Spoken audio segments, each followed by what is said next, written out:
I'm Mark. And I'm Hans, and today's episode is a special one. We have one of our good friends, Chandler Curtis, with us to talk a little NBA. As most people know, in the West, you have the LA Lakers led by LeBron and A.D. taking on Denver led by Nikola Jokic and Jamal Murray. The Lakers at the moment are leading the series 2-1, and in the East we have the Miami Heat led by Jimmy Butler and Tyler Hero facing off against the Celtics led by Jason Tatum, Marcus Smart, and Jaylen Brown.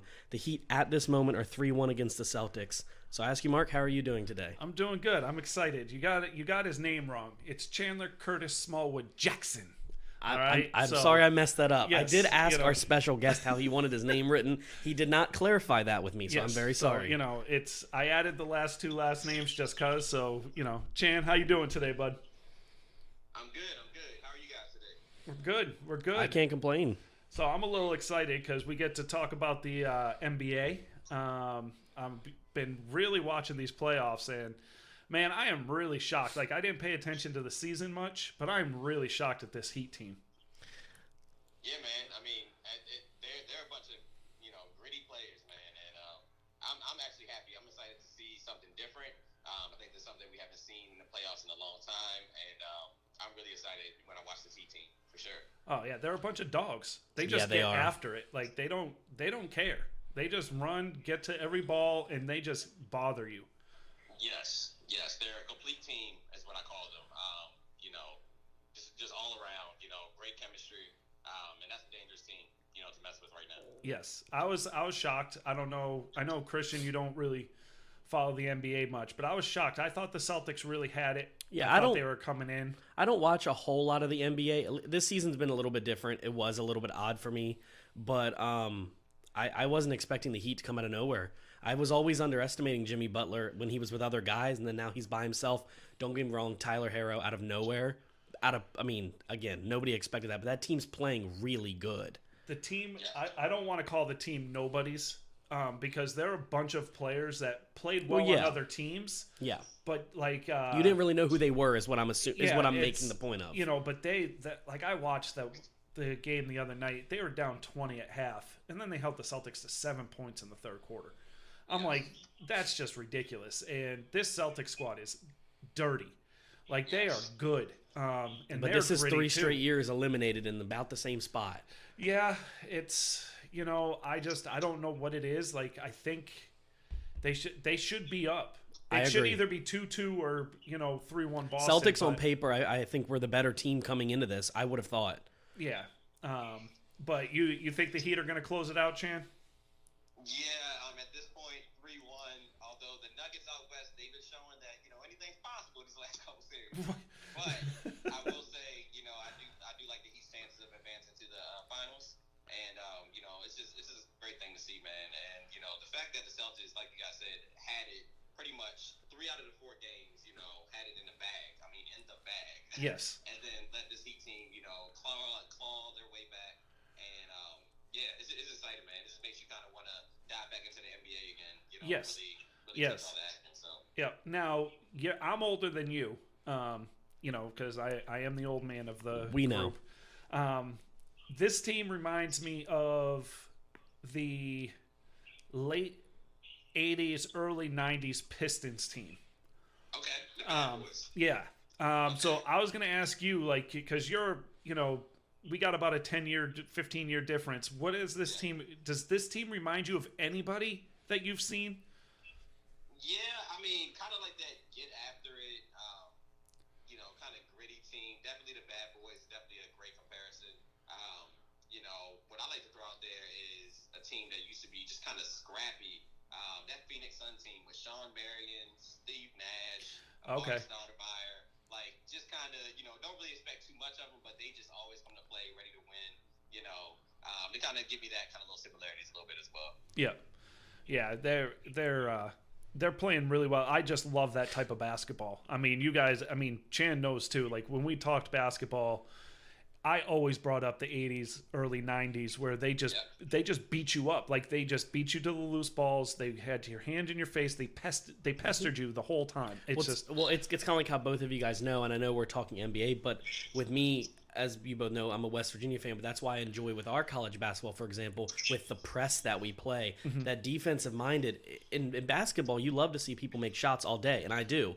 But seeing a good defensive team that just gets after it, strapping, getting in people's faces, making the other team mad and just tired. And I like watching good defensive games. And I'm not saying they're not just good at defense. They're good at Jimmy Butler is leading that team and just every player is doing so well right now. This is a perfect word, and it's weird because it's a team sport, but they're a team. They're not two superstars and a bunch of guys. They're a team. So they're fun to watch. Now, me personally, I'm a huge Lakers fan. I love seeing what I'm seeing here. But I have to admit, I don't see the killer instinct out of these guys. I don't think you have to. It worries me, though, because you have a Denver team that literally isn't comfortable unless they're down 3-1. You know, they're down 3-1. They're like, finally, the series is starting. We can finally play. And, you know, I'm not saying they're going to lose, but I really liked what I saw in Game 2 where LeBron came out pissed off and A.D. just he's plays a game, takes a game off. It's just frustrating to me. I don't know why they're not just putting their foot on everybody's throat and saying, we are the best team, we are the best two players in the league, get on our level. Yeah, and I agree with that statement. It's just like, where's the tenacity night in, night out? It's like you said, it's very inconsistent. LeBron, I just feel like, you know, he's, in my opinion, I still consider him the best player in the NBA. You know, just his IQ sets him, you know, just separate from everybody else, you know, that's in the conversation. You know, but I will say that I think the Lakers will find a way to finish this thing on out. One thing I will say about the Nuggets, though, is they have literally nothing to lose. I mean, they've come back in 2 series already, down 3-1. Why not do it again? And why not do it against the best team pretty much left in these playoffs right now with the Lakers? So, but I agree with your statement. Like, just where's the umph? Where's the want to just dominate, you know, like you're supposed to on a nightly basis? Right. And speaking of Denver, which 3-1 deficit were you more surprised they overcame? Utah or the Clippers? I have to say the Clippers. I mean, I did not see that type of demise happening, you know, with that team. Something's broken with the Clippers. And it's sad for me because, you know, I really was rooting for Kawhi, to be honest, to kind of just do the unthinkable and, you know, win a championship with 3 separate teams, you know, and do this whole thing. So I was really rooting for him, and I really like him as a player, just as a guy. You know, but it just seems like that team just has so many cancers to it. You know, and starting with the coach. And I don't want to get off track based off because we're talking about the Western Conference Finals, but, you know, somebody got to be held accountable with that Clippers team. And, you know, I just feel like Doc Rivers, it has to start with him at the top. But they have the perfect excuse. Yeah. They have the perfect excuse with COVID. Yeah. They didn't get to play in front of the fans. Like it wasn't a season. It's, you know, it's all these things that, and I think Doc's a good coach, but I'm going to relate the Clippers to a team and a saying that I say in the NFL. Okay. The Clippers and the Browns are the same. The Clippers find a way to not win. Yeah, I can and see that. you know, it doesn't matter how much talent is on there. They just find a way. I mean, do you think this team is more stacked than the Blake Griffin? I mean, those teams were dirty, and they always found a way to lose. Yeah, I think coach. And that's why I feel like, you know, Doc has to be held accountable at some point. Yeah. He's had great talent. Yeah, I'm gonna agree with Chandler. Since that Celtics team that you had in 08. Yeah, I'm not the biggest. What your question was, I just feel like the most surprising, you know, loss to me. Most surprising takeaway for me was when the Nuggets beat that Clippers team, came back from 3-1. So before we get to the next question, like I said, I've been pumped to talk NBA because there's one thing I see in the NBA that I also see in the NFL. There is so much young talent taking over. And there are players where the casual fan has no idea who they are. And that's why I loved watching Utah and Denver play. I loved watching Phoenix play in the bubble. That was a fun team to watch. And, you know, and just these young players. And I'm not even talking, I've said it in the group chat. I'll say it on the podcast. I'm not a Zion fan. I believe he's overrated. He's good, but he's not that guy. I think Morant is that guy. I think he's going to get Memphis to where they need to be. I don't think Zion's going to get. I think the way he plays ball, one, isn't consistent to stay healthy, and two, is so up and down. He's going to get hit sooner or later. Yeah, and it's funny, a lot of you people listening, me and Mark agreeing on most things literally never happens. But so far, so good,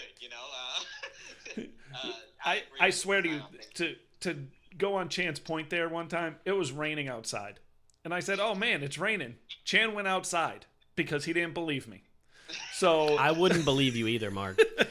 I do want to say one thing to what... It's that level, I want to say... Other, I want to say one thing based off what you guys were just saying there.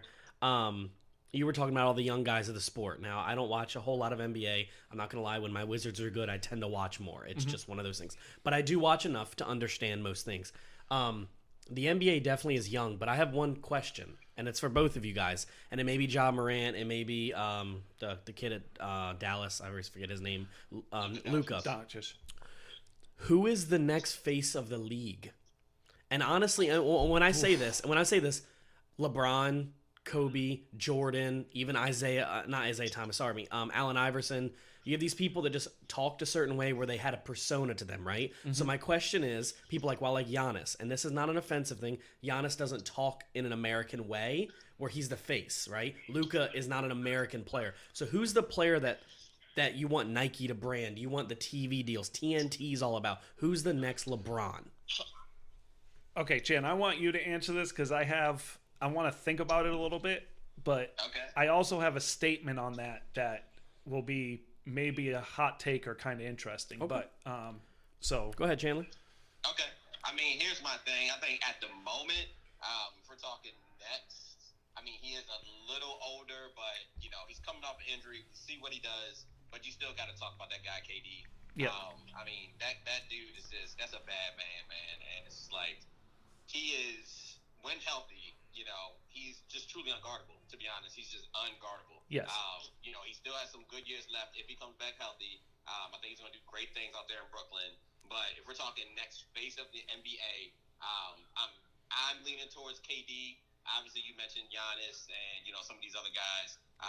If we're talking age factor, definitely Giannis will probably, take that next big, step and be in the face of the NBA. But American, I guess you can say, player. Right now, for me, it's KD. I just want to rebuttal before you go real quick. Is what I mean by American is that the NBA likes their face of the team, the face of the league, to kind of speak in English and kind of – it's hard to explain that, but it just seems like the American-born player, the natural talent is what the league likes. The league doesn't really like players from other countries being the face of the league because it just doesn't resonate well with the American fan. It's nothing against where they're from. Yep. I could see KD. I got that. So Chan and I mentioned the other day in a text that I said Billy Donovan was hired by the Chicago Bulls. Mm-hmm. You like that hire, correct? Am I remembering that right? Yeah. So I thought it would bring, a nice change, nice face to the team. He's a winning guy back in his days in Florida. He did some nice things over there in OKC. So yep. I definitely wasn't upset at the hire. You're right. I wasn't as mad at the hire as Brooklyn with Steve Nash, but that's for another day. Right, yeah. I'm going to say this. There is no next face yet. I agree. Okay, now KD, by far, he's forgotten. People, it's sort of like when LeBron was hurt last year, people stopped talking about him. Yeah. And so KD, I agree with, is the best player in the NBA when he's playing. I agree. Okay, you have Steph Curry, you have Klay Thompson, you have the Golden State Warriors are going to be back next year. They're going to be healthy. They're going to be back. And they got the number 1 or 2 pick or whatever it is. So yeah. Right. The league is going to push Zion down your throat. That's what I think too. Okay, yeah. And it's not going to matter. For me, the players you named, Jordan, Magic, LeBron, Kobe, they won. Yeah. Before they were the face of the league, they won. Yeah. Giannis isn't going to win. Giannis needs too much help. Giannis needs to take a pay cut and go be a second fiddle to somebody in order for him to win, which isn't an insult. Calling him Scottie Pippen is not an insult. No. Okay? But unfortunately, the league isn't paying attention to some of its best stars. The players who are doing it by themselves. You know, Murray, Ja Morant, Doncic, Morant. And my opinion is arguably gonna fight with KD for best player is Doncic.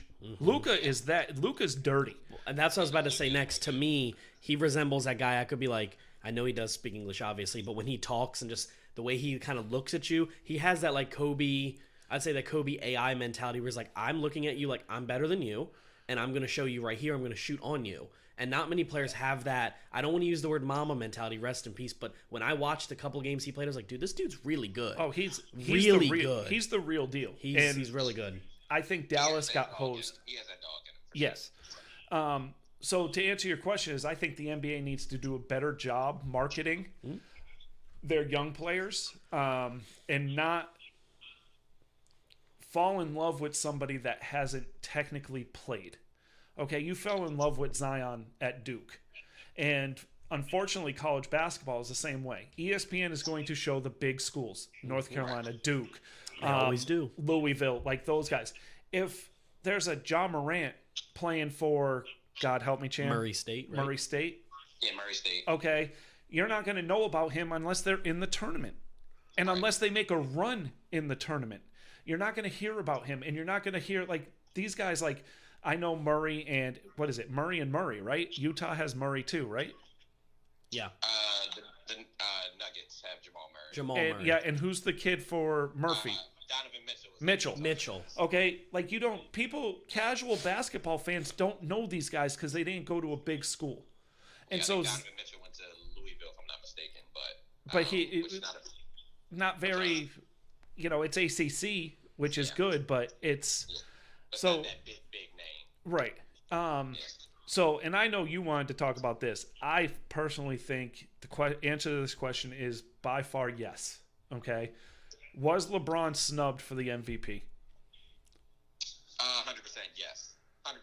Before we get into this, I do want to kind of touch on one thing. As we were talking about like the best player in the league and stuff like that, or sorry, the next big face of the league. I was kind of talking to Mark about this. We were talking about NFL, last week. I just feel like, maybe it's my age, or maybe it's kind of, the surroundings and everything going on in the world. But I just kind of feel like a changing of the guards is like taking over with some of this young talent in a lot of different leagues, not just NBA, but like NFL. It's like, it's starting to turn, like that new wave is definitely coming in. Yes. And so it's hard to judge like who's really the best, who's gonna, sprout. It's like we still need a couple years to see. But I agree. It's awesome, a good time because so much great talent, so much young talent, and all across the sports. And it's just like, you're just waiting to see who's really gonna pop off. Yes. Yeah. And that's what's fun is because you can be like, you can have a team that you like, but if you love the sport, this is a fun time to watch both. And I know Logan and Nate and you have even said, and I have even with hockey, it's the same thing. Some of this young talent that is in hockey has changed like who you pay attention to in hockey. You still have the older guys that have been there for, 10 years, 8 to 10 years, but you have this young talent that is fast, gritty, good, and just ready to take over the sport. So yeah, I agree. Yeah. But yes. But LeBron, yes, got snubbed. I 100% agree, and this is not just me being younger. I know I'm younger than Chandler. I believe I'm younger than Chandler. A few years. Okay, yeah. Chan's an old man. I have no idea how old he is. I'm sorry. You're the old man of the group. Black don't crack, bro. Everybody who knows me knows that I've always been a Wizards fan, but I've always watched LeBron wherever he went. So even like you growing up, you've always been a Lakers fan, but I'm sure you enjoyed watching Michael Jordan wherever he only played in the Bulls, but you know what I mean? You'd always want to watch him, right? So with me watching LeBron, I constantly see year in and year out, and most years, a player that without him, these teams win 10 games. And it's not that he's overly good, it's just the mental smarts. He's one of the few players I've seen that is coaching while he's playing. That if there was no coach on the sideline, if their coach got COVID and they're like, it's okay, just let LeBron play point. We don't need anybody on the bench. Mm-hmm. He can run a whole team where I was like, That's what and this is when me and Mark have argued before. Well, not really argue, we agree, but like people bring up James Harden or people bring up Russell Westbrook.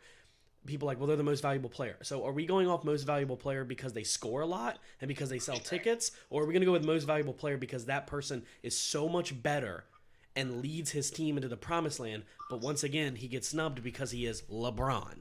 Okay, so I had a talk with a guy a few years ago, and it was about LeBron. Okay, and he's the reason why I switched on how I view LeBron, legacy player and everything. He said, okay, LeBron for X amount of years has put up 28, 10, and 8. Year in, year out. You get bored. It's ho-hum, LeBron did it again. So you're looking for that 40-point year. You know, that triple-double year by Westbrook. That's pretty much this year out of LeBron. LeBron is different this year than I've ever seen because he's playing more of that Rajon Rondo kind of role. But the league is trying to throw Giannis down your throat. So they want him to be that. Yeah. LeBron ain't dead yet. That's the problem. He keeps coming back. You can try to push Giannis all you want, but LeBron's still like, hey, look, my team's still here, though. You know, but it is the same thing. And I think that's it. And yes, he got snubbed, but you can say he's been snubbed for probably his whole career. Besides the Westbrook triple-double year. Yeah, that was unreal. I wouldn't even say any of the Steph years.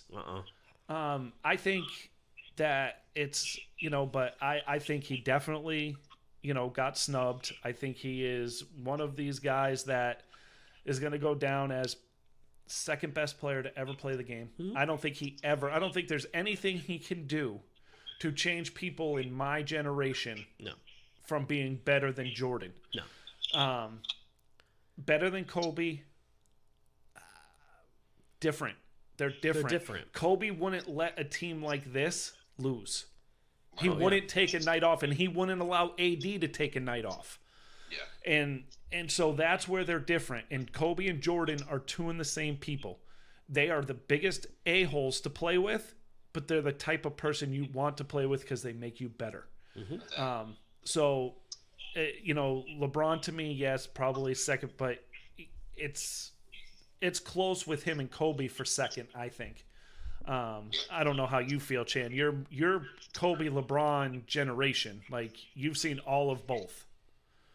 Yes, and I still I remember some Jordan. I was like 7 or 8 when he was really shining. Probably not old enough to really know what's going on, but I definitely remember him being I knew his name when I was younger because of how great he was. So right. And obviously growing up a basketball fan, studying the game, I definitely recognize Jordan as the greatest of all time. He's the GOAT. But for watching Kobe and watching LeBron, you guys aren't wrong at all. Kobe definitely resembles Jordan. Just his passion for the game and his, just willingness, like you said, just to not lose and bring it every single night. Not that LeBron doesn't have that, but LeBron is too nice in my opinion. He's too willing to share the ball. He's too, I'm not confident enough in LeBron to this day to take the last shot at the game's on the line. Yeah, never. No, me, he's not that kind of player. Greatest of all time, game on the line. It's going to Jordan. He'd much rather give it to somebody else. Yes. LeBron would much rather give it away. Yep. So I agree with those statements. But did LeBron get snubbed big time this season? I thought this was his year. He had the Lakers playing amazing ball before the COVID shutdown. Yeah. Came into the bubble. They had to kind of figure things out, but then they figured it out. They are where they are now, and I think they have a good shot at advancing to the finals. Yeah, I agree. Yeah, and coming up on that, to piggyback on that, I definitely have Lakers. When the playoffs started, I was hoping it was going to be Lakers Celtics. I think everybody was. I'm an old school guy. I wanted the Lakers to get banner 17 against the Green and tie it up, but I do think it's the Lakers versus the Heat. Obviously, it's not a big prediction saying the Heat are going to win, being up 3-1, but Denver showed us that nothing's over yet this year. Got to remember, the one thing I did want to say about Denver is LeBron and AD's worst statistical game before COVID and after COVID was against Denver, and they only lost by 6. I'm not worried. Oh, no, I'm not worried either. Yeah, I think it's Lakers Heat, and I think the Lakers put up banner 17 this year. Yep, and I second that statement, fellas. I think Lakers come out of the West. Denver might sneak one more in there, but it's not going past 6. Lakers take that. I think, and in the East, I think just the Heat are too far ahead. Although, like you said, anything's possible at this point. But I don't see the Celtics winning 3 straight. Do you see them winning a couple more or one more? I can definitely see the Celtics pushing it to 7. But I do think the Heat take it in 6 as well. Okay. So I got Lakers Heat in the finals, and of course, that bad man LeBron James gonna get himself another ring. Probably in 5, I would say. All right. Yeah, I was gonna say 5. I'm bold, and I want to say 4. I want to say he's gonna walk through the Heat, but Eric Spoelstra's still there. Remember, he used to coach him. NBA playoffs, NBA finals don't always work like a video game where it's just 4-0 sweep. It doesn't quite work like that. But there is a good reason here. They're all in the bubble. There is no home court advantage. Yes. So you have to remember that too. I think LeBron walks, get his title. I don't know the number, but I wanted to look this up before we started. How many players have won 3 rings but with 3 different teams? Has that ever been done before? Yeah. Ooh. I know. It's rare, but I'm sure there's a couple guys that done it. I'm sure there's been a couple lower, bench type players that have done it through other teams. But I'm trying to think. Did Robert Horry do it with Houston, the Lakers, and the Spurs? I was gonna say Horry is one of them, one of the few. Yeah. I knew I'd ask you guys. You guys know way more into basketball than I am. I'm more of the moderator today. I'm struggling. Robert Horry was the first name and really only name that comes to mind. But I'm sure there is deep players like journeymen. I don't think Steve Kerr did. Kerr won it with the Bulls and the Spurs. Yeah, I'm not sure. I mean, I know what's his name, Dennis Rodman. He has a couple, doesn't he? From Detroit. He won one early with Detroit. I know he got some with the Bulls, but I don't think he was on that Spurs team. Yeah, I don't think he was on that Spurs team. I got him right here. You guys ready? Uh-oh. Yeah. Robert Horry and John Saley are the only players that won championships with 3 teams. John Sally. Sally, I said it wrong. Yep. Lakers, Pistons, and who? Bulls. Yep. Lakers, Pistons, and Bulls. Okay. I just wanted to look it up before we got done with this episode. All right, sweet. Well, Chandler, thank you. We are going to talk to you again for our football picks this week. In just a few minutes. We'll get you back on Thank you so much for getting my NBA fix done on this podcast. You have any final words about anything? Hey, man, I just appreciate the opportunity of being on. I'm a fan of the show, fan of you guys. Just proud of you guys, man. I'm happy I got to be a part of the experience. All right. Well, we're looking forward to getting your picks and seeing how you do in week 3. We'll be talking to you in a few minutes. All right. All right. All right, bud.